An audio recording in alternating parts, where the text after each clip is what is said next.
সদল বলে ডুবে মরতে হবে যদি আল্লাহর বিধানের বিরুদ্ধে চলে যান। বাংলাদেশে একটা নজির তো হয়ে গেছে, এরপরে যারা আসতেছেন তারাও যদি একই রকম পথে হাঁটেন আপনাদেরকেও এইভাবেই মরতে হবে। তখন কেউ কিন্তু আপনাদেরকে বাঁচাইতে পারবে না। সতর্ক হয়ে যান, ইতিহাস থেকে শিক্ষা নেন। ভুলেও নতুন বোতলে কোনো পুরাতন মদ খাওয়াইতে আসবেন না। ভুলেও নতুন বোতলে কোনো পুরাতন মদ খাওয়াইতে আসবেন না।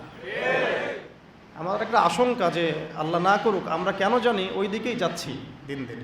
আমরা দোয়া করব যেন আবু সাইদ ভাইদের রক্তের সাথে গাদ্দারি না করা হয়, মুগ্ধদের রক্তের সাথে যেন কোনো মির্জাফরি করা না হয়, এটাই আমাদের রিকোয়েস্ট থাকবে আর কি, আবেদন দাবি থাকবে। তবে এই গাদ্দারি যদি কেউ করতেও চায় ইনশাআল্লাহ আমরা সেটা আর হতে দিব না ইনশাআল্লাহ। বাংলাদেশের মাটিতে আমরা কোনো ফ্যাসিস্টকে আর উঠতে দিব না ইনশাআল্লাহ। কোনো ঘুমের রাজনীতি করতে দিব না ইনশাআল্লাহ। মানে মাঝে মাঝে তো আমার মনে হয় যে এইভাবে বলি যে কেউ যদি এবার গুম করতে আসে আমরা পাল্টা প্রতিবাদ করে দেখাই দিব কিভাবে গুমকে প্রতিহত করতে হয়। একটা মানুষ যদি অপরাধ করে থাকে তাকে আপনি লিগেল আইনে বিচার করতে পারেন। সেখান থেকে রাতের অন্ধকারে জাগে তাকে উঠিয়ে নিয়ে চোখ বেঁধে আপনি একটা তার ঘরে ফেলে রাখবেন দিনের পর দিন, খাবার পানির ঠিক ঠিকানা নাই, রিমান্ডের পর রিমান্ড, চোখ বেঁধে, কেউ কাউকে দেখছে না, দিন না রাত কেউ বুঝতে পারে না। এগুলো কি ধরনের মানবতা? কিসের সভ্য যুগ? তাহলে আমরা সভ্যটা হলাম কোথায়? এগুলো তো আপনারা তো ইসলামকে গালি দেন তথাকথিত সুশীলরা যে ওটা মধ্যযুগীয় বর্বরতা ইত্যাদি ইত্যাদি, নাউযুবিল্লাহ।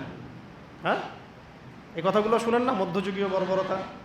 যখন আমরা বলি যে কোরআনের মধ্যে হাত কাটার বিধান আছে, চোরের হাত কাটার বিধান আছে, কোরআনের মধ্যে ব্যভিচার করলে 100টা বেত্রাঘাতের বিধান আছে, বিবাহিত ব্যক্তি যদি ব্যভিচার করে রজমের বিধান আছে, হত্যার বদলে হত্যা আছে, কিসাস মানে চোখের বদলে চোখ, কানের বদলে কান, হাতের বদলে হাত, দাঁতের বদলে দাঁত, জানের বদলে জান।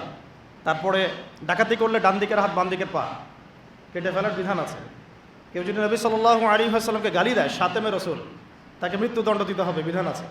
কেউ যদি ধর্ষণ করে তাকে মৃত্যুদণ্ড দিতে হবে, এই বিধানগুলো আছে। এগুলোর কথা যদি আমরা এখনকার মিডিয়ার টকশোগুলোতে বলি তাহলে বলবে না এটা মধ্যযুগীয় বর্বরতা?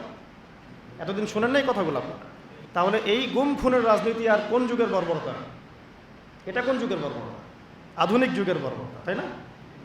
আধুনিক যুগের প্রাচীন বর্বরতা। এগুলো আবু জেহেলদেরকেও ছাড়িয়ে গেছে আর কি। তো আমরা এক জালেমের জায়গায় আমরা আরেক জালেমকে সহ্য করব না। এই অমানবিক গুম খুনের রাজনীতি বন্ধ করতে হবে।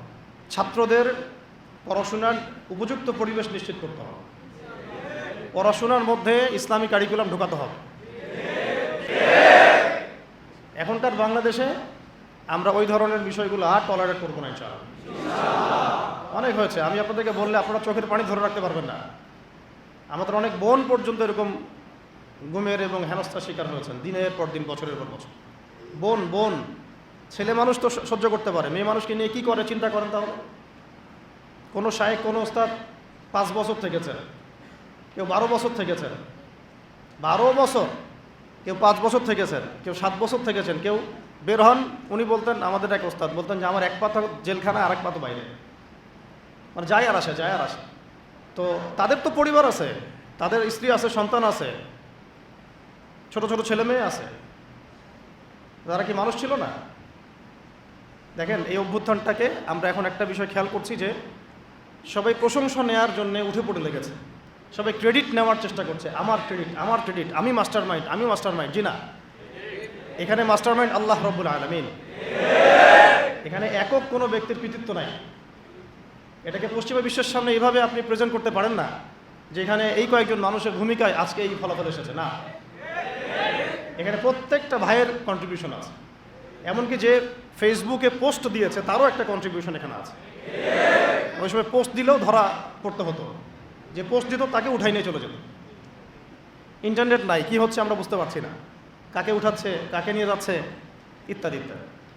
তো আফসোসের ব্যাপারটা হচ্ছে আমি অবজার্ভ করছি যে আমাদের স্বাধীনতা আবার হাইজ্যাক হয়ে না যায় আর কি।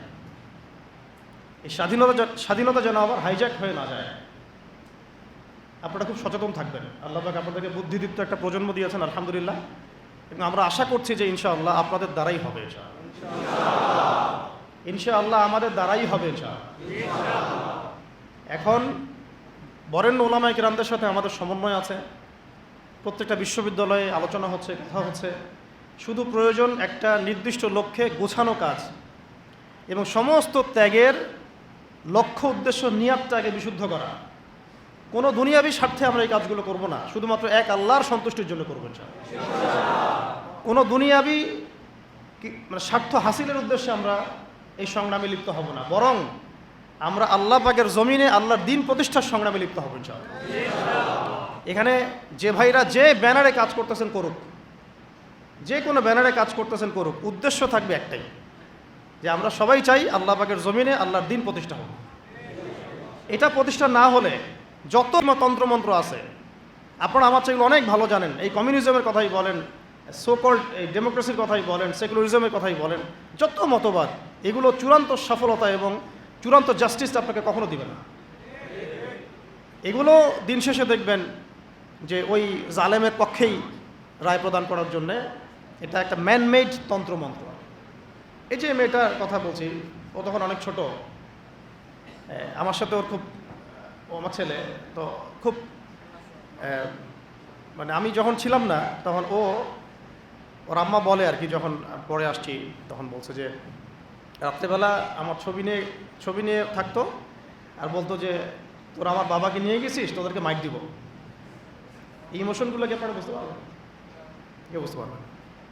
এরকম আমাদের অনেক ভাই 5 বছর 7 বছর, কেউ তো এমন হয়েছে 10 বছর ওখানেই ওই অবস্থায়, তারপরে তাকে ওই ক্রসফায়ার দিয়ে মাটির তলে পুঁতে ফেলাই দিয়েছে, শেষ।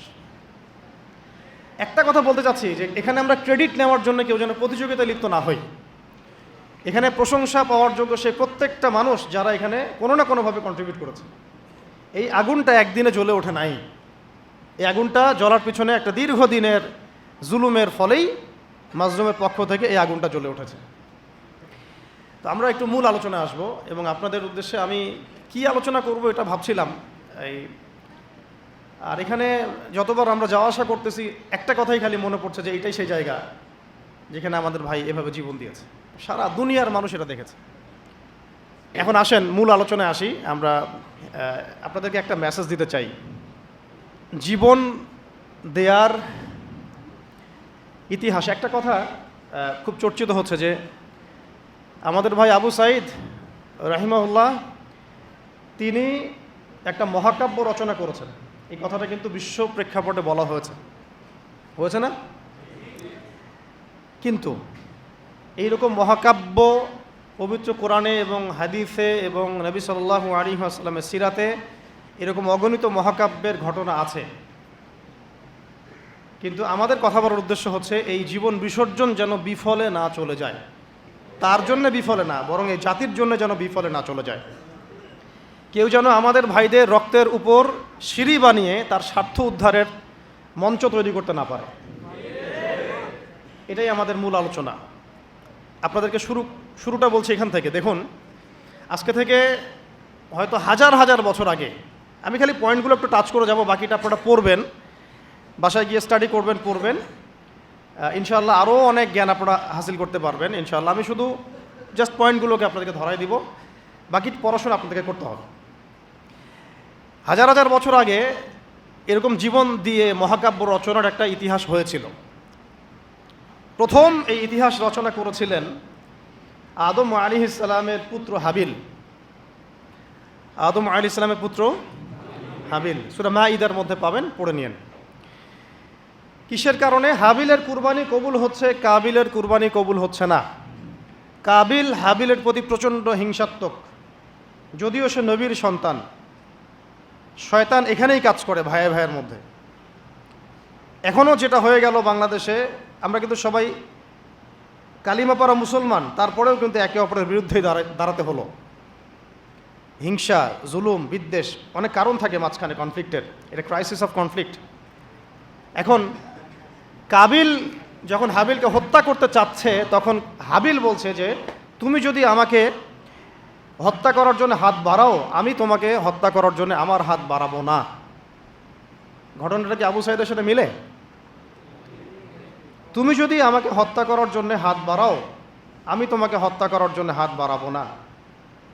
তুমি শ্যুট করলে আমিও শ্যুট করছি না। কাবিল হাবিলকে হত্যা করে ফেলল। হাবিল কোনো প্রতিবাদ করল না। নবী করিম সাল্লাল্লাহু আলাইহি ওয়াসাল্লাম বলেছেন, পৃথিবীতে যত খুন হবে কিয়ামত পর্যন্ত, মনোযোগ রাখেন, পৃথিবীতে কিয়ামত পর্যন্ত যত খুনের ঘটনা ঘটবে, সমস্ত খুনের পাপের একটা অংশ কাবিলের আমলনামায় যুক্ত করা হবে। এখানে কে সফল? মহাকাব্য কে রচনা করেছে, হাবিল না কাবিল? আল্লাহ পাক আমাদেরকে শিক্ষা নেওয়ার তৌফিক দান করে। নূহ আলাইহিস সালামের যুগে নূহ আলাইহিস সালামের একজন সন্তান, সে ঈমান নিয়ে আসে নাই। বাবা তাকে ডাকছেন, আল্লাহর গজব চলে আসবে, তুমি তাড়াতাড়ি নৌকায় উঠো। সে বলছে যে আমি নৌকায় উঠবো না, আমি ওই পাহাড়ের উপর উঠে যাব। ইয়াসিমুনি মিনাল মা, পাহাড় আমাকে পানি থেকে বাঁচাবে। নূহ আলাইহিস সালাম পিতা হয়ে ব্যাকুল আর্তনাদ, বাবা আজকে এই আযাব কাউকে বাঁচাতে পারবে না, তাড়াতাড়ি নৌকায় উঠো। তো সে নৌকায় উঠলো না, জীবন সেও দিল। এবং নূহ আলাইহিস সালাম কান্নাকাটি করছেন আল্লাহর কাছে, আল্লাহ ইন্নাহু মিন আহলি, সে আমার পরিবারের একজন, তাকে মাফ করে দাও। আল্লাহ রাব্বুল আলামিন বলছেন লাইসা মিন আহলিক, সে তোমার পরিবারের কেউ না। এখানেও নূহ আলাইহিস সালামের পুত্র নবীর সন্তান জীবন দিলেন, কিন্তু মহাকাব্য রচিত হলো না। কিন্তু আমরা যদি একটু ইব্রাহিম আলাইহিস সালামের দিকে তাকাই, তাকে ডেকে নিয়ে আসা হচ্ছে রাজদরবারে, বলো তোমার খোদাকে, তোমার আল্লাহকে। ইব্রাহিম আলাইহিস সালাম বলছেন, আমার আল্লাহ তিনি যিনি জীবন দেন, মৃত্যু দেন। তখন সেই বাদশাহ, জালেম বাদশাহ, আমি তুলনা করতে চাচ্ছি না কারোর সাথে, সেই জালেম বাদশাহ বলল যে আনা উহয়ি ওয়া উমীত, আমিও তো জীবন দিই আর মৃত্যু দেই। কিভাবে? সে একজন খুনের আসামি, তাকে ডেকে নিয়ে ছেড়ে দিল, এই যে জীবন দিলাম। আর এক নিরপরাধ মানুষকে ডেকে এনে হত্যা করলো, এই যে মৃত্যু দিলাম। আমাদের প্রশাসনের মতো অনেকটা। হ্যাঁ, আচ্ছা, আমরা পরিবর্তন চাই। এরকম যদি সিলসিলা চলতে থাকে তাদেরকেও ছাড় দিব না ইনশাআল্লাহ। এবার তারা খুব ভালো করে জানে, ছাড় না দিলে ওইটা না দেওয়ার মতো ক্ষমতাও বাংলার জনগণের আছে। তো দেখেন, ইব্রাহিম আলাইহিস সালাম বুঝলেন যে এ মোটা বুদ্ধির মানুষ। তখন ইব্রাহিম আলাইহিস সালাম বললেন যে আমার রব পূর্ব দিক থেকে সূর্য ওঠান আর পশ্চিম দিকে ডুবান। তো তুমি যদি রব হয়ে থাকো তাহলে পশ্চিম দিক থেকে সূর্য উঠায় পূর্ব দিকে ডুবাও। ফাবুহিতাল্লাযী কাফার। আমি সবগুলো আয়াত কিন্তু বলতে থাকলে অনেক সময় যাবে, আমি জাস্ট পয়েন্টগুলো বলতেছি। এটা সূরা বাকারায় আছে। কোথায় আছে? তো ইব্রাহিম আলাইহিস সালাম এই ঘটনাটা আছে সূরা বাকারায়। তখন ফাবুহিতাল্লাযী কাফার, কাফের হতভম্ব হয়ে গেল। তখনই কিন্তু তখন ইব্রাহিম আলাইহিস সালামকে আগুনের মধ্যে পুড়িয়ে মারার আদেশ দেওয়া হয়েছে। তো ইব্রাহিম আলাইহিস সালাম তখন কিন্তু জান দিতে প্রস্তুত, আগুনে পুড়ে যাবেন তিনি, কোনো সমস্যা নাই। তাকে ফেলে দেওয়া হলো। জিবরাইল আলাইহিস সালাম তখন এসেছেন, বলেছেন যে আপনার কোন হাজত আছে কি আমার কাছে, প্রয়োজন আছে? তিনি বলেছেন না, হাসবি আল্লাহ ওয়া নি'মাল ওয়াকিল, হাসবি আল্লাহ ওয়া নি'মাল ওয়াকিল। আমরাও এই জিকিরটা চলতে ফিরতে সবসময় করতে পারি। এক বচনে হচ্ছে হাসবি আল্লাহ ওয়া নি'মাল ওয়াকিল, বহু বচনে হাসবুন আল্লাহ ওয়া নি'মাল ওয়াকিল। আর একটা অংশ অ্যাড করা যায় নি'মাল মাওলা ওয়া নি'মান নাসির। তখন আল্লাহ রাব্বুল আলামিন তখন এই আগুনকে বললেন, ইয়া নার কুনি বারদান ওয়া সালামান আলা ইব্রাহিম, হে আগুন ঠান্ডা হয়ে যাও, শান্তিদায়ক ঠান্ডা হয়ে যাও ইব্রাহিমের জন্য। সুবহানাল্লাহ। তো এখানে মহাকাব্য রচিত হলো। তার সন্তান ইসমাঈল আলাইহিস সালাম ছোট্ট বালক, হয়তো এই ছেলেটার সমান হবে 10-12 বছর, ডেকে নিয়ে এসে বলছেন, বাবা ইন্নী আরা ফিল মানামি আন্নী আযবাহুক, আমি স্বপ্নে দেখেছি যে আমি তোমাকে জবাই করছি। ফানজুর মাযা তারা, তোমার রায় কি আমাকে বলো, তোমার কি খেয়াল? সূরা সাফফাতের মধ্যে আছে, সূরা ইয়াসিনের পরে সূরা। তখন এই 12 বছরের সন্তান বলছে, 12-14 বছরের সন্তান ইসমাঈল আলাইহিস সালাম বলছেন, যেমন মা তেমন সন্তান। কারণ তার মাকে আগে রেখে আসা হয়েছে জনমানশূন্য জায়গায়।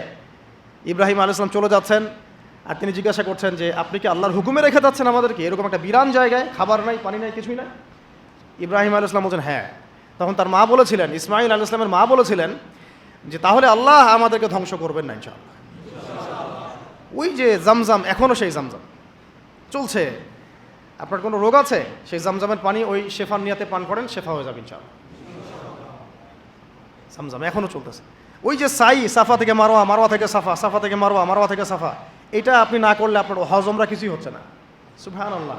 ওই বাইতুল্লাহ এখনো। তো সেই সন্তান বলছে, ইয়া আবাতি, হে আমার বাবা, ইফআল মা তুমার, আপনাকে আল্লাহ পাক যা আদেশ করেছেন তাই করেন। সাতাজিদুনি ইনশাআল্লাহু মিনাস সাবিরিন, ইনশাআল্লাহ আপনি আমাকে ধৈর্যশীল পাবেন। মায়ের সন্তান, মা হাজেরার সন্তান, জান্নাতি এক প্রাণী চলে আসলো, তাকে কুরবানি করা হলো, তাই না? সেই কুরবানির স্মৃতি আমরা এখনো ঈদুল আজহায় সেটাই করছি, হজে সেটাই করছি, কিয়ামত পর্যন্ত সেটা চলতে থাকবে। এখানে জীবন দেওয়ার প্রত্যয়টা মহাকাব্যে পরিণত হয়েছে, হয় নাই? আমি বুঝাতে যাচ্ছি যে আমরা আমাদের জান, মাল, ইজ্জত, সময়, শ্রম যে বিলিয়ে দিব, দিন শেষে কোনো মহাকাব্য রচিত হয় নাকি আমরা এটা শুধু একটা স্রেফ দুনিয়াবি একটা ঘটনায় পরিণত হয়, এটার পার্থক্য যেন বুঝতে পারেন। কথা কি বুঝতে পারছেন?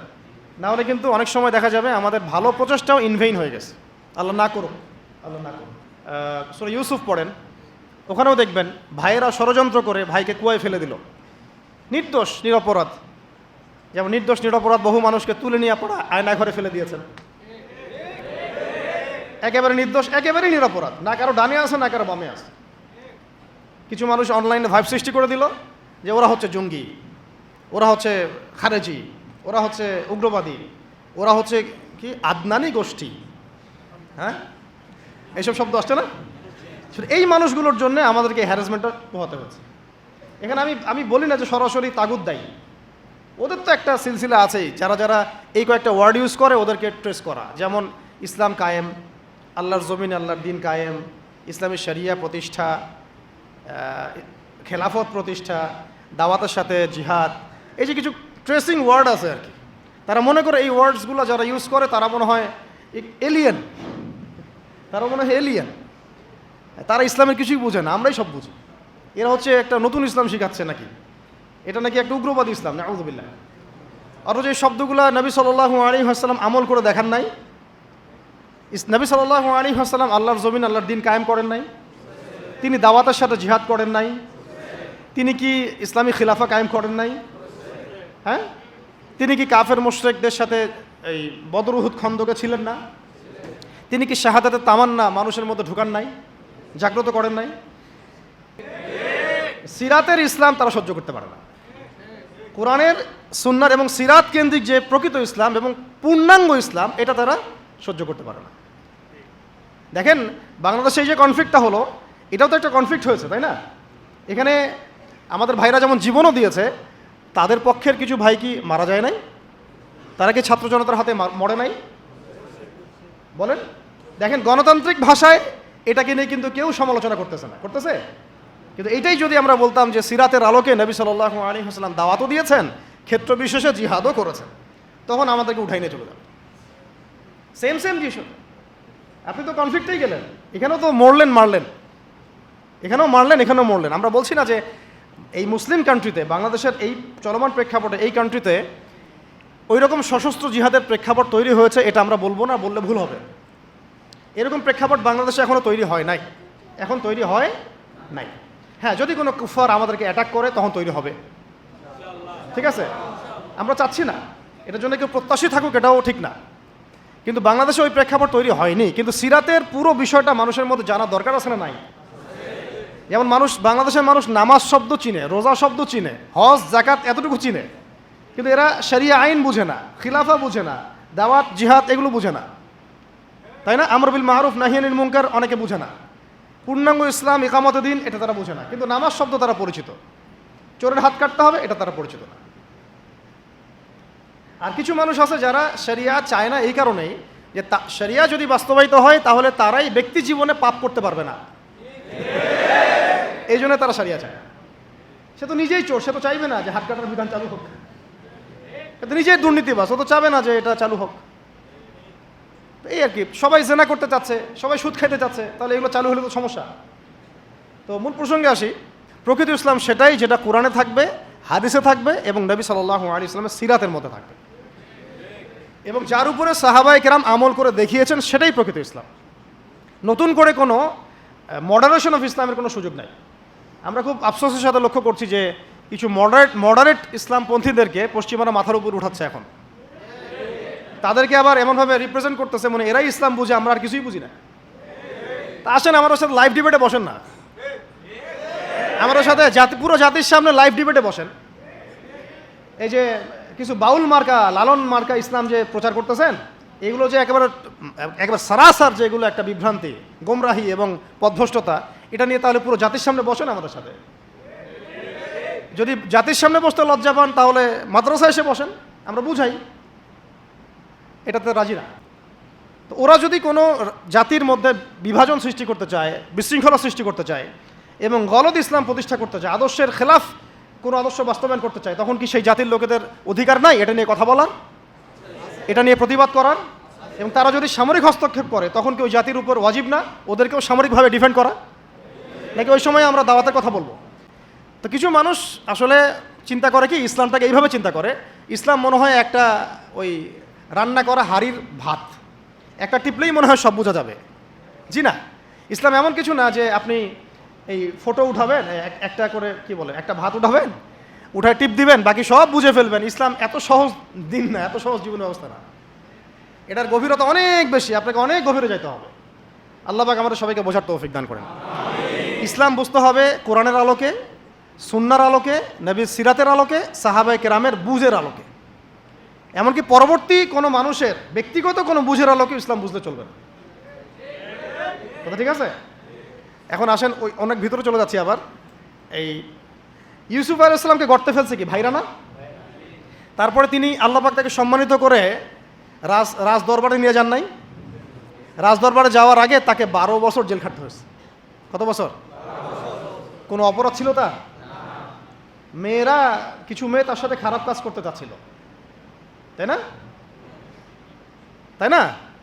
দেখেন ইউসুফ আলাইহিস সালামের আমরা বাহ্যিক সৌন্দর্য নিয়ে কথা বলি সবাই, যে ইউসুফ আলাইহিস সালাম খুব সুন্দর ছিলেন দেখতে, তাই না? অর্ধেক সৌন্দর্য তাকে দেওয়া হয়েছে। আমাদের নবীজি বলেছেন মেরাজের রাতে আমি ইউসুফ আলাইহিস সালামের সাথে সাক্ষাৎ হয়েছে, এটা তো জানেন। তো তিনি বলেছেন যে ইউসুফ আলাইহিস সালামকে পৃথিবীর মানে মানুষের মধ্যে যে সৌন্দর্য এর অর্ধেক দেওয়া হয়েছে। একজন সাহাবী আবার একটা চমৎকার মন্তব্য করেছিলেন যে ইউসুফ আলাইহিস সালামের সৌন্দর্য দেখে হাত কেটেছে মেয়েরা, তাই না? মনে আছে তো? হাত কেটেছে মেয়েরা। আর আমাদের নবী সাল্লাল্লাহু আলাইহি ওয়াসাল্লামের চেহারা মোবারকের নূর দেখে জান দিয়েছে সাহাবীরা, তাই না? বদরের মাঠে। তো ইউসুফ আলাইহিস সালাম কোনো অপরাধ করেন নাই, তারপরেও জেনার অপরাধে তাকে থাকতে হইল। আর আমাদেরকে তো মাশাআল্লাহ মানে বিনা অপরাধে কত কিছু করতে হইল। আপনারা সূরা বুরুজ পড়বেন, এখানে একটা ছোট বালকের কথা আছে। ওই বালককে, অনেক বড় ঘটনা, এটা আলাদা লেকচার আছে আমার, দেখে নিন। ওই বালককে মানে রাজা, মানে জালেম শাসক রাজা, সে জাদু শিখাচ্ছে আর কি। কি শিখাচ্ছে? জাদু। এটা হারাম, একেবারে হারাম। জাদু শিখাচ্ছে, কিন্তু জাদু শিখতে আসার সময় সে আবার এক আল্লাহর ওলির দরবার দিয়ে আসে। ওর কাছে তখন আবার ওই কথাগুলো খুব ভালো লাগে, সেখানে বসে দিনের কথা শুনতে শুরু করে। এদিকে আবার জাদুও শিখে, এদিকে আবার দিনের কথাও শিখে। এক পর্যায়ে তার মধ্যে এটা মানে প্রাধান্য বিস্তার করলো যে এটাই মনে হয় সত্য, আল্লাহর দিনের কথাটাই সত্য।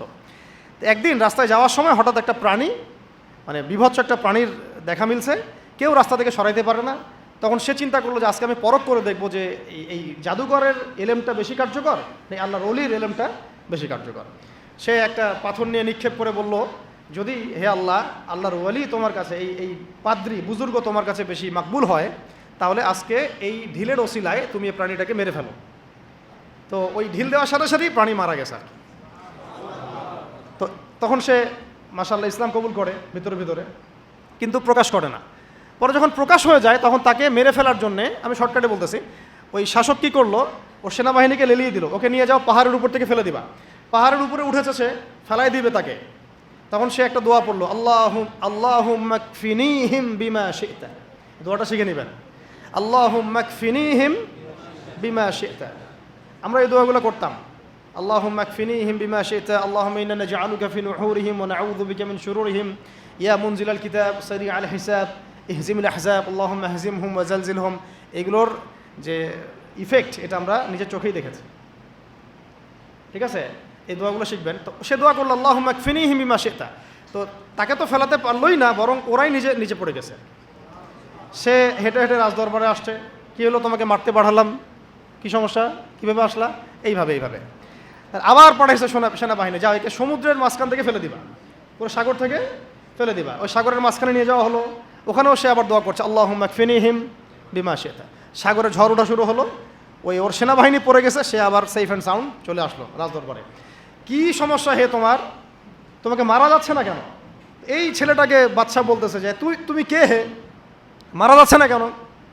তো সে বলতেছে, দেখেন আপনি যদি আমাকে মারতেই চান তাহলে আমি যেটা বলি সেটা করেন। আচ্ছা কী সেটা? আপনি রাজ্যের সমস্ত মানুষকে জড়ো করেন, করে আমাকে খেজুর গাছের সাথে বেঁধে দিবেন, দিয়ে আমার ধনুক থেকে একটা তীর বের করবেন, তীরটা বের করে সবার সামনে এইভাবে নিশানা লাগায় বলবেন, বিসমিল্লাহি রব্বি হাযাল গোলাম। মানে হচ্ছে আমি এই ছেলেটার রবের নামে তীর নিক্ষেপ করছি। কি বুঝলেন? আমি এই ছেলেটার রবের নামে তীর নিক্ষেপ করছি। তো রাজা তো ব্যাস, যারা একটু ক্ষমতাশীল হয় তারা একটু মোটা বুদ্ধির হয়, তো তারা এই কাজই করলো, সমস্ত লোকজনকে জড়ো করে বিসমিল্লাহি রব্বি হাযাল গোলাম নিক্ষেপ করলো। ছেলেটার হাদিসের মধ্যে আসছে, ছেলেটার এই জায়গায় তীর ঢুকে দিক দিয়ে বের হয়ে গেছে, তো সে শহীদ হয়ে গেছে আলহামদুলিল্লাহ। এমন এই দৃশ্যটা দেখার পরে ওইখানে উপস্থিত সব মানুষ ইনস্ট্যান্ট দেন লা ইলাহা ইল্লাল্লাহ এটা সাক্ষী দিয়ে মুসলিম হয়ে গেছে। তাহলে মহাকাব্য রচিত হলো। তো তখন এই রাজার তো মাথা খারাপ, আরে একজনকে নিয়ে পারি না এবার সবাই। তখন ওইখানেই গর্ত খোঁড়া হয়েছে, গর্ত খুঁড়ে সবাইকে আগুনের মধ্যে নিক্ষেপ করা হয়েছে। এই ঘটনার নাম আসহাবুল উখদুদ। আসহাবুল, সূরা বুরুজের মধ্যে পাবেন। মহাকাব্য রচিত হয় না? ওই সময় এক মায়ের একটা সন্তান, হ্যাঁ, মা লাফ দিবে আগুনে, কিন্তু সন্তান আছে, সে হেজিটেট ফিল করতেছে। ওই যে সন্তান, এই দুধের বাচ্চা তখন কথা বলে ওঠে যে মা তুমি চিন্তা করো না, মা তুমি চিন্তা করো না, তুমি লাফিয়ে পড়ো আগুনে, ইনশাআল্লাহ আগুনের পরেই জান্নাত আছে। তো এরকম ঘটনা আরও ঘটছে। ফেরাউনের দাসী ওই যে আসিয়া, নাম মনে আছে তো? অনেকে আসিয়া আবার অনেকে অন্য নামও বলে। তার সন্তানকে এভাবে গরম তেলে ফেলে দেওয়া হয়েছিল, এবং তাদের সেই যে মাকবারা, কবর, সেখান থেকে নবী সাল্লাল্লাহু আলাইহি ওয়াসাল্লাম তার যে জান্নাতের ঘর, আল্লাহ পাক তাকে জান্নাতের ঘর দিয়েছেন, ওই ঘরের যে ঘ্রাণ, এটা নবী সাল্লাল্লাহু আলাইহি ওয়াসাল্লাম মেরাজের রাতে পেয়ে এসেছেন। সুবহানাল্লাহ। এগুলো কিন্তু মহাকাব্য রচিত হয়েছে। ফেরাউনের দাসী মহাকাব্য রচনা করেছেন। আসহাবুল উখদুদের এই বালক মহাকাব্য রচনা করেছেন। ওই উখদুদের সেই মানুষগুলো মহাকাব্য রচনা করেছেন, তারাও জীবন দিয়েছেন, তাদের জীবন দেওয়া ব্যর্থ হয় নাই। হয়েছে না? এরকম আরও অনেক হিস্ট্রি আছে, একটা করে বলতে গেলে অনেক। একটা কথা মনে পড়লো যে সূরা ইয়াসিন আপনারা পড়েন না অনেকেই? সবাই সকালবেলা সূরা ইয়াসিন পড়বেন, আমলটা করবেন, ফজরের নামাজের পরে সূরা ইয়াসিন পড়ার অভ্যাস করেন। আমি তো বলি সূরা ইয়াসিন মুখস্থ করে ফেলেন। কিছু কিছু বিষয়ে নবীজি চাইতেন যে উম্মার কলিজার মধ্যে থাক। তার মধ্যে সূরা মুলক আছে, তিনি চাইতেন সবার যেন এটা হিফজ থাকে। সূরা ইয়াসিন একটা অনবদ্য সূরা, এটা আপনার যে কোনো হাজতও পূরণ করতে পারে ইনশাআল্লাহ, আপনি আল্লাহর হেফাজতে থাকবেন। তো এখানে দেখবেন পড়তে এক জায়গায় পাবেন যে একটা করিয়া, মানে গ্রামের মধ্যে 3 জন ব্যক্তিকে আল্লাহ পাক নবী করে পাঠিয়েছে একই সাথে, মানে একই সাথে 3 জন নবী একটা এলাকার মধ্যে, ঠিক আছে? তো তারা দাওয়াতি কাজ করছিলেন। তো দাওয়াত অনেকে বেশিরভাগই কবুল করছিল না, কিন্তু দূর থেকে একজন লোক দৌড়ে আসছে ইসলাম কবুল করার জন্যে, বা সে আগেই হয়তো কবুল করেছিল, দৌড়ে এসে কওমকে বলছে যে হ্যাঁ আমার কওম, এই রাসূলদের অনুসরণ করো, তারা তোমাদের কাছে কোনো আজর চাচ্ছে না, রাসূলের অনুসরণ করো। তো এই ব্যক্তির নাম হচ্ছে হাবিবে নাজ্জার। হাবিবে নাজ্জার, এটা নিয়ে আমার আলাদা লেকচার আছে, ওইখানে সবগুলো আয়াতগুলো ব্যাখ্যা করেছে, এই জন্য এখানে বললাম না। শর্ট করে বলতেছে, হাবিবে নাজ্জারকে তারা হত্যা করে, এবং তাকে হত্যা করার পরপরই, মানে সাথে সাথেই আল্লাহ রাব্বুল আলামিন তাকে জান্নাতে তার থাকার জায়গা দেখায় দেয়, এবং সে বলে যে ইয়া লাইতা কওমি ইয়ালামুন, হায় আমার কওম যদি জানতো যে আজকে আমি কত সফল। হয়তো আমাদের শহীদ ভাইরা এই কথাই বলতেছে যে আমাদের কওম যদি জানতো যে আজকে আমরা কত সফল। তো এই হাবিবে নাজ্জারের জীবন দেয়াটা কিন্তু মহাকাব্যে পরিণত হয়েছে। আসহাবুল কাহফও জীবন না দিলেও তারাও কিন্তু তাদের পুরো সভ্যতা থেকে বেরিয়ে গিয়েছিলেন। একটা শিরকে পরিপূর্ণ সভ্যতা, জুলুমের পরিপূর্ণ সভ্যতা থেকে তারা বেরিয়ে গিয়েছিলেন, আল্লাহ পাক তাদেরকে 309 বছর ঘুম পাড়িয়ে রেখেছেন। এখান থেকে আমরা বুঝি যে আপনি যদি আল্লাহর প্রতি পূর্ণ তাওয়াক্কুল করেন, ঈমান আনেন, আল্লাহ পাক ঘুমের মধ্যেও আপনাকে সাহায্য করতে পারবেন। তারা ঘুমিয়েছিল যখন, আল্লাহ রাব্বুল আলামিন ফেরেশতাদেরকে দিয়ে তাদের পাশ পরিবর্তন করিয়েছেন, ডান থেকে বামে, বাম থেকে ডানে। ঘুমিয়ে থাকলে আল্লাহ পাক আপনাকে ফেরেশতা দিয়েও সাহায্য করতে পারেন যদি আপনি হকের উপরে থাকেন। তারাও কিন্তু জীবন বিসর্জন দিল, এটা কিন্তু মহাকাব্যে পরিণত হয়েছে। শুধু মহাকাব্য না, তাদেরকে যখন 309 বছর পর জাগ্রত করা হয়, তখন এমন একটা সম্প্রদায়ের উপর জাগ্রত করা হয়েছে যেই সম্প্রদায় আল্লাহকে বিশ্বাস করতো, কিন্তু পরকালে রেজারেকশন যেটা হবে, পুনরুত্থান, এইটাতে বিশ্বাস করতো না। 309 বছর আগের এই কয়েকজন মানুষকে দিয়ে আল্লাহ পাক 309 বছর পরের একটা সভ্যতাকে হেদায়েত দিয়ে দিয়েছে। তাহলে মহাকাব্য রচিত হয় নাই? আল্লাহ আমাদেরকে বোঝার তৌফিক দান করুন। নবী মুসা আলাইহিস সালাম ফেরাউনের যে কবল, এখান থেকে নাজাত দেওয়ার জন্য মুসা আলাইহিস সালামকে আল্লাহ পাক পাঠান নাই? তার ভাই হারুন আলাইহিস সালাম তার সাথে ছিলেন।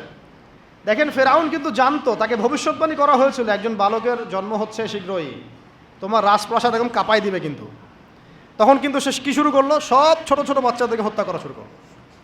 ইউযাব্বিহুনা আবনাআকুম, বলেন আরেকটা কি? ওয়াইয়াসতাহইয়ুনা নিসাআকুম। পড়তে হবে, পড়াশোনা করতে হবে ভাই, যেন আমরা একটা টাচ করলে শব্দ আপনি বুঝতে পারেন কোন সূরায় আছে। কোরআনকে আপনার মেইন সাবজেক্ট করতে হবে। দাবি তোলেন যে কোরআনের শিক্ষা, মানে কোরআন সাবজেক্টটাকে প্রত্যেক বিশ্ববিদ্যালয়ে ম্যান্ডেটরি করা হোক, কোরআনের আলাদা ফ্যাকাল্টি খোলা হোক। সিরাত এবং অ্যাটলিস্ট হাদিস, উসুলের কথা নাই বা বললাম, অ্যাটলিস্ট হাদিস, সিরাত, ইসলামের ইতিহাসের পাশাপাশি প্রত্যেকটা বিশ্ববিদ্যালয়ে আলাদা ফ্যাকাল্টি খুলে খুলে পড়ানোর ব্যবস্থা করা হোক। আমরা শুধুমাত্র একমুখী শিক্ষা চাই না, আমরা শিক্ষা ব্যবস্থার মধ্যে সংস্কার চাই এবং দ্বিমুখী শিক্ষার এই যে মেরুকরণ, এর সমন্বয় চাই। অন্যথায় দেখবেন সংগ্রাম ঠিকই করতেছেন, এদিকে আবার মেয়ে নিয়ে ডেটিংও করবেন। কি লাভটা হলো বলেন আমাকে? এখানে তো জেনা করতেছেন, সংগ্রাম হচ্ছে, কিন্তু এদিকে নামাজ পড়তেছে না। বুঝতে পারেন কথা? সংগ্রামে আপনি আছেন, বিপ্লবে আছেন, অভ্যুত্থানে আছেন, নামাজে নাই, হ্যাঁ, কোরআনের তিলাওয়াতে নাই, দার্সে নাই। তাহলে ওইটা দুনিয়াবি একটা বিপ্লব হবে। আপনার চেতনার মধ্যে দুনিয়া দুনিয়া দুনিয়া থাকবে, কিন্তু আখেরাতের কোনো চেতনা থাকবে না। আমি এখান থেকে আস্তে আস্তে এখন শেষের দিকে আসতেছি, আপনাদেরকে দেখাবো কিছু মানুষের রচিত মহাকাব্য যারা দুনিয়ার উদ্দেশ্যে মহাকাব্য রচনা করেন নাই, শুধুমাত্র এক আল্লাহকে রাজি খুশি করার জন্য করেছেন, এবং কিয়ামত পর্যন্ত মানুষ তাদেরকে মনে রাখবে। এতক্ষণ যেগুলো বললাম সেগুলো তো কোরআনিক অনেক মানে নবীদের ঘটনা থেকে বললাম, এবং কিছু কিছু ভিতরের ঘটনা থেকে বললাম। এই পার্টটা একটু মনোযোগ দিবেন। তার আগে আমি মুসা আলাইহিস সালামের কথা শেষ করে নেই। মুসা আলাইহিস সালামকে হত্যার চেষ্টা করা হয়েছিল, তার মা তাকে সিন্ধুকে ভাসিয়ে দিয়েছিলেন, মনে আছে? ফেরাউনের স্ত্রী সে ওই সিন্ধুক থেকে বাচ্চা নিয়ে মুসা আলাইহিস সালামকে নিয়ে ফেরাউনের ঘরে ঢুকলো। যেই বাচ্চাকে মারার জন্য এতগুলো বাচ্চাকে ফেরাউন হত্যা করলো, সেই বাচ্চাকে বড় করলেন আল্লাহ রাব্বুল আলামিন সেই ফেরাউনের বাসায়।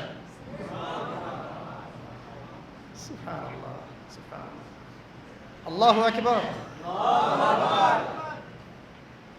বাংলাদেশ এটাও দেখলো যে গুটি কয়েক মানুষকে একেবারে সমূলে মিটিয়ে ফেলার জন্য এত কিছু করলেন, ওই মানুষগুলোই আপনাদেরকে দেশ ছাড়তে বাধ্য করল। সুবহানাল্লাহ, সুবহানাল্লাহ। দেখেন, আমি কিছু চিন্তা করি মাঝে মাঝে, যেই শাহবাগ থেকে আপনারা নবীকে গালি দিয়েছেন, হ্যাঁ, যেই শাহবাগ থেকে নাস্তিকতার আন্দোলন হয়েছে, ওই শাহবাগ থেকে এবার আওয়াজ উঠেছে খেলাফত। যেই শাহবাগ থেকে কি হলো কয়দিন আগে, এই আপনারা ইসলামপন্থী হুজুরদেরকে, মানে দাড়ি টুপিওয়ালা মানুষদেরকে বললেন যে এরা সমাজের শত্রু, এরা রাজাকার, এরা অমুক, এরা থমুক। ওখান থেকে, ওই বিশ্ববিদ্যালয়গুলো থেকে, শাহবাগ থেকে আওয়াজ উঠলো, তুমি কে আমি কে, রাজাকার।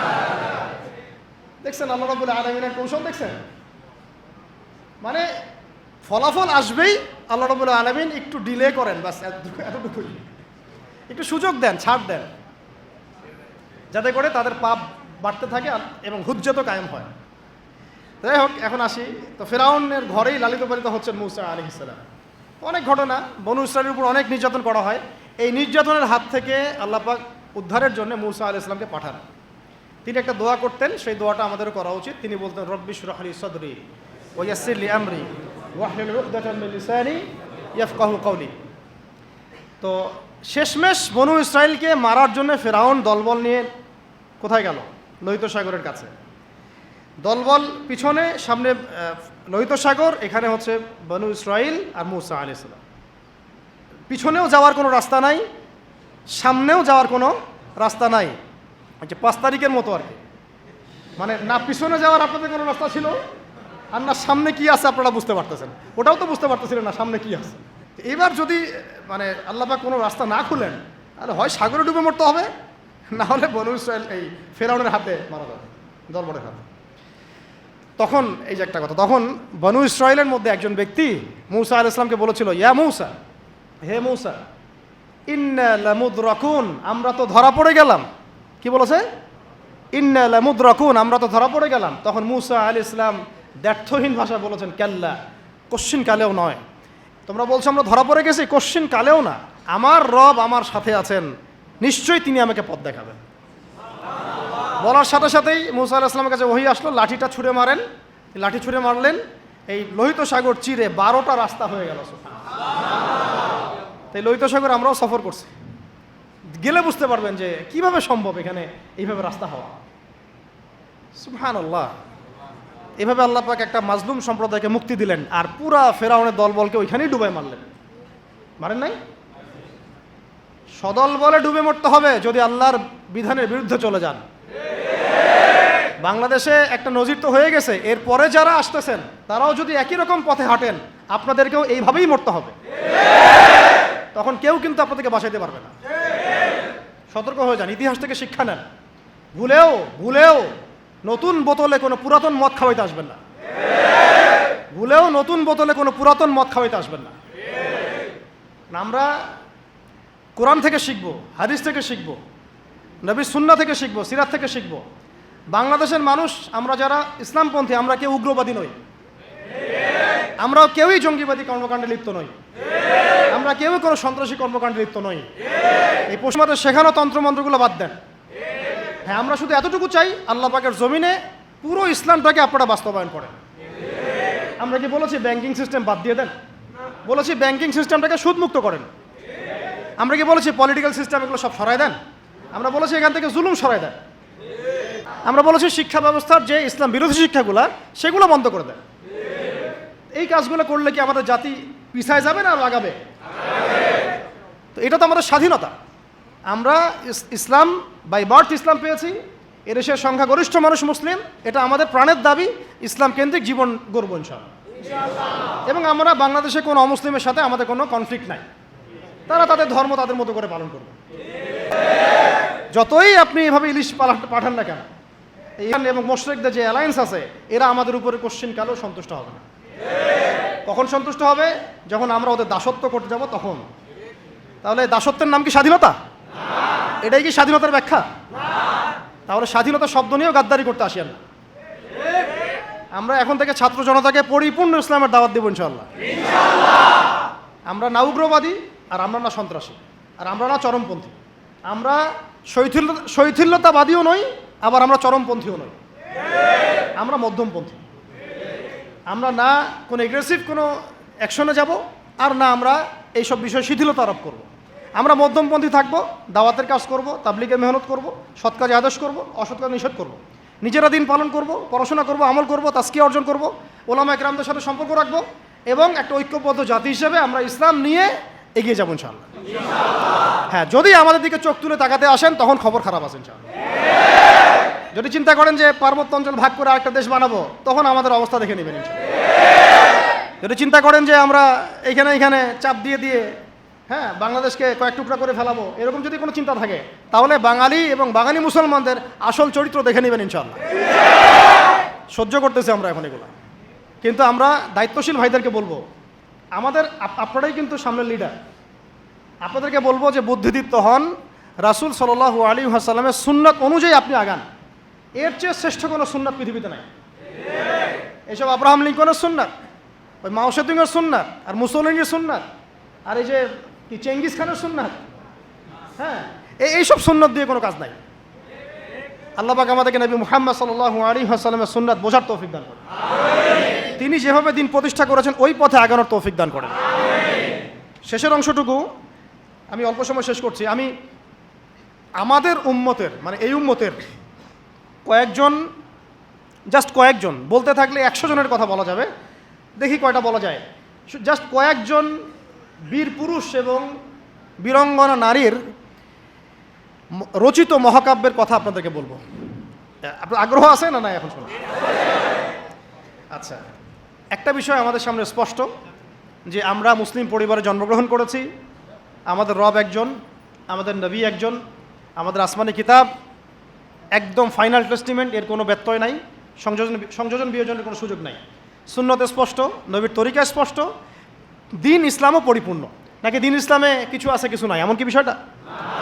পরিপূর্ণ একটা জীবন ব্যবস্থাকে আমরা কমপ্লিট কোড অফ লাইফ বলি। এটা কোনো ধর্মের নাম নয়, এটা একটা জীবন ব্যবস্থার নাম।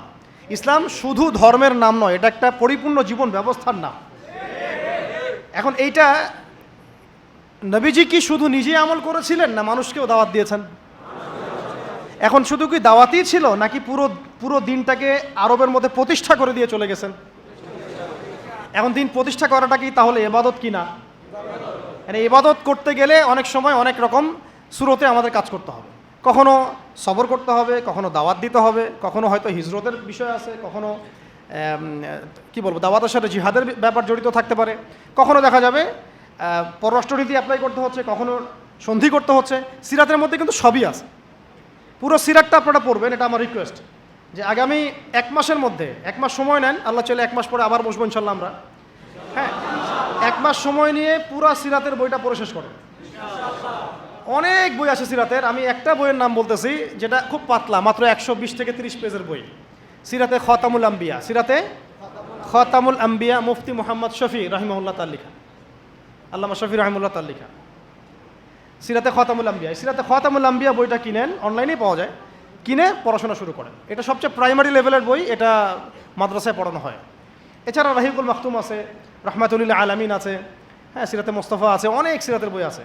এই বইমেলায় দেখলাম যে সিরাতের মনে হয় আরও 10টা-20টা নতুন বই আসছে। আলহামদুলিল্লাহ আমার বাসায় সিরাতের এরকম 50-60টা বই আছে, ডিফারেন্ট রাইটারের। না, একটা বিষয় সম্পর্কে কয়েকটা রাইটারের বই পড়লে আপনার একটা ভালো কনসেপ্ট আসবে ইনশাআল্লাহ। যাই হোক, সিরাতটা পড়বেন তো ইনশাআল্লাহ। এই সিরাতের আলোকে আমরা দেখি যে দিন প্রতিষ্ঠা নবীজি করে দিয়ে গেছেন না, যান নাই? তো এইটা প্রতিষ্ঠা করতে গিয়ে অনেককে অনেক স্যাক্রিফাইস করতে হয়েছে। এই স্যাক্রিফাইসগুলো যারা করেছেন তাদের কিছু মহাকাব্য বলে শেষ করতেছে। কেন বলতেছে এটা? যেন আমাদের চলমান অভ্যুত্থানের মহাকাব্যগুলো যেন কালের গর্ভে হারায় না যায়, এই জন্য বলতেছে আমরা যেন স্মরণ রাখতে পারি এবং আমাদের এটাই শেষ হয়ে যায় না এই যুদ্ধ বা লড়াই, সংগ্রাম হয়তো সামনেও করতে হইতে পারে, তখন আমাদের নিয়াত যেন বিশুদ্ধ থাকে, আমাদের ওই মহাকাব্যের সাথে যেন এই মানুষদের মহাকাব্যের মিল থাকে। আল্লাহ পাক আমাদেরকে তৌফিক দান করবেন। একজন নারী দিয়ে শুরু করব, মহিষী নারী, তার নাম হচ্ছেন সুমাইয়া রাদিয়াল্লাহু আনহা। নাম মনে আছে?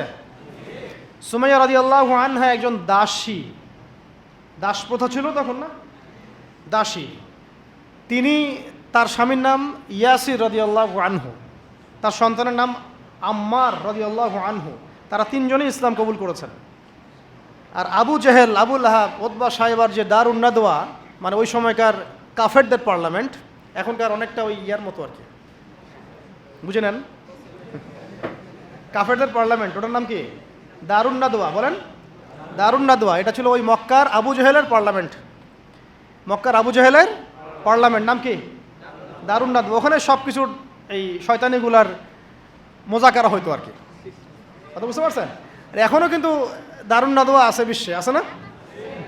এখনকার একটা আধুনিক দারুন নাদওয়া, ঠিক আছে? তো ওইখান থেকে মানে বিল পাস হচ্ছে যে এদেরকে এখন অত্যাচার করতে হবে, নির্যাতন করতে হবে। তো সুমাইয়া রাদিয়াল্লাহু আনহাকে একেবারে শুইয়ে দিয়ে পিটাতে রোদের মধ্যে একদিকে মারা হচ্ছে, আরেকদিকে বলা হচ্ছে যে মুহাম্মদ সাল্লাল্লাহু আলাইহি ওয়াসাল্লামের এই দিনটাকে অস্বীকার করতে হবে, এই মুহাম্মদ সাল্লাল্লাহু আলাইহি ওয়াসাল্লামের এই দিনটাকে অস্বীকার করতে হবে, না হলে তোমাকে হত্যা করো। সে তো কোনোভাবেই দিন ছাড়তে রাজি নয়। শেষমেশ আবু জেহেল তাকে টিটকারি মেরে বলছিল যে বুঝেছি বুঝেছি তুমি আসলে মুহাম্মাদের দিনের স্বার্থে না, বরং মুহাম্মদ সাল্লাল্লাহু আলাইহি ওয়াসাল্লামের সৌন্দর্য দেখে তার মনে হয় আকর্ষণে দিন কবুল করছে। এই কথাটা বলার সাথে সাথেই সুমাইয়া রাদিয়াল্লাহু আনহা একদম তীব্র একটা প্রতিবাদ করেছেন, একটা গালি দিয়েছেন ওই সিচুয়েশনে। তো এইটা আবু জেহেলের তখন মানে ইজ্জত লেগে গেছে আর কি। তো সে পাশে থাকা একজন ওর মানে সহকারী, তার হাতে একটা বর্ষা ছিল, ওই বর্ষাটা নিয়ে সুমাইয়া রাদিয়াল্লাহু আনহার তলপেট তানের উপরের অংশে বরাবর একেবারে গেঁথে দিয়েছে, এবং এতেই তার শাহাদাত হয়ে গেছে। ইসলামের ইতিহাসে আমাদের উম্মতের মুহাম্মদ সাল্লাল্লাহু আলাইহি ওয়াসাল্লামের কাছে কোরআন আসার পরে কিয়ামত পর্যন্ত যত ঘটনা ঘটবে, এই পুরো ঘটনার ইতিহাসের প্রথম শহীদ হচ্ছেন এই সুমাইয়া রাদিয়াল্লাহু আনহা। সর্বপ্রথম রক্ত দিয়ে দিন কায়েমের, রক্ত দিয়ে দিন প্রতিষ্ঠার এই মহাকাব্য রচনা করে গেছেন সুমাইয়া রাদিয়াল্লাহু আনহা। তারা কি দুনিয়ার কোনো স্বার্থে রক্ত দিয়েছিলেন? হ্যাঁ, তারা কি উপদেষ্টা হওয়ার জন্য রক্ত দিয়েছিলেন? তারা কি কোনো রাষ্ট্র ক্ষমতা পাওয়ার জন্য রক্ত দিয়েছিলেন? গনিমত পাওয়ার জন্য? শুধু এক আল্লাহকে রাজি খুশি করার জন্য তারা এই কাজগুলো করেছেন। পরবর্তীতে আল্লাহ পাক তাদেরকে গনিমতও দিয়েছেন, রাষ্ট্রও দিয়েছেন, রাষ্ট্র ক্ষমতাও দিয়েছেন, সবই দিয়েছেন। তাদের কারো উদ্দেশ্য ছিল না, তাদের উদ্দেশ্য ছিল দিন প্রতিষ্ঠা করা, দিনকে প্রচার করা, প্রতিষ্ঠা করা, মানুষের মাঝখানে ছড়িয়ে দেওয়া আল্লাহর কালিমা লা ইলাহা ইল্লাল্লাহ মুহাম্মাদুর রাসূলুল্লাহ প্রতিষ্ঠা করা। আমাদের এই অভ্যুত্থানগুলো, বিপ্লবগুলোর যেন নিয়াত ঠিক থাকে, কথাটা বলার উদ্দেশ্য এটাই। অপোজিটে একটা দলিল আপনাকে দিয়ে যাচ্ছে আজকে। খায়বার যুদ্ধ থেকে ফেরার সময় নবী সাল্লাল্লাহু আলাইহি ওয়াসাল্লামের সাথে আরেকটা যুদ্ধ হয়ে গেছে। ছিল দূর থেকে তীর নিক্ষেপ করেছে নবী সাল্লাল্লাহু আলাইহি ওয়াসাল্লাম এবং সাহাবীরা এটাকে প্রোটেক্ট করেছেন। একদিন দুই দিন ওখানে থাকতে হয়েছে। এর মধ্যে একটা তীর এসে আল্লাহ নবী সাল্লাল্লাহু আলাইহি ওয়াসাল্লামের এই যে একটা খাদেম, সম্ভবত তার নাম মিদআম, কি নাম, এই মিদআমের বুকে এসে লাগে এবং সে মারা যায়। সাহাবীরা বলতে থাকেন যে সে কত সৌভাগ্যবান, নবীর খাদেম ছিল, শহীদ হয়ে গেল। নবীজি বলছেন না, লা, বরং আমি ওকে জাহান্নামে দেখতেছি, নাউযুবিল্লাহ। তখন সাহাবীরা অবাক হয়ে জিজ্ঞাসা করলেন যে এটার পিছনে কারণ কি? নবী সাল্লাল্লাহু আলাইহি ওয়াসাল্লাম বলেন, খায়বার যুদ্ধের গনিমত থেকে একটা চাদর না বলে নিয়েছিল এই কারণে। খায়বার যুদ্ধের গনিমত থেকে একটা চাদর না বলে নেয়ার কারণে এই অবস্থা হয়েছে। তখন অন্য অনেকেই কিছু কিছু করে জিনিস সামনে আনা শুরু করলেন, এমনকি মেসওয়াক, হ্যাঁ, কাপড়, ছোট ছোট একটা গাছের ডাল, যারা একটা মেসওয়াকও নিয়েছে হয়তো না বলে, তারাও জমা দেওয়া শুরু করল। নবীজি বললেন এটা ছিল জাহান্নামের অংশ। এটা কি ছিল? জাহান্নামের অংশ।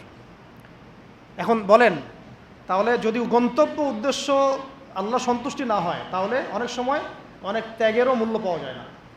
বুঝতে পারছি? এরকম অসংখ্য ঘটনা আছে। যেমন ইয়াসির রাদিয়াল্লাহু আনহু, এই সুমাইয়া রাদিয়াল্লাহু আনহুর স্বামী, তাকেও একইভাবে হত্যা করা হয়েছে। তিনিও মহাকাব্য রচনা করেছেন।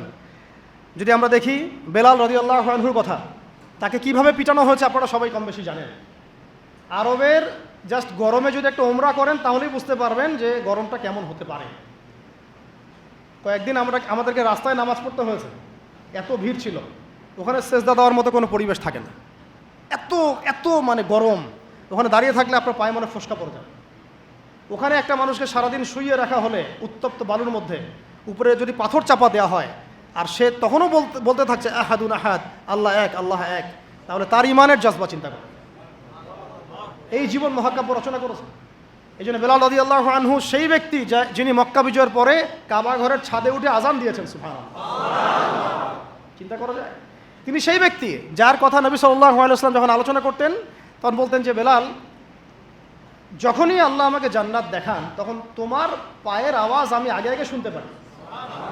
তুমি কি এমন আমল করো?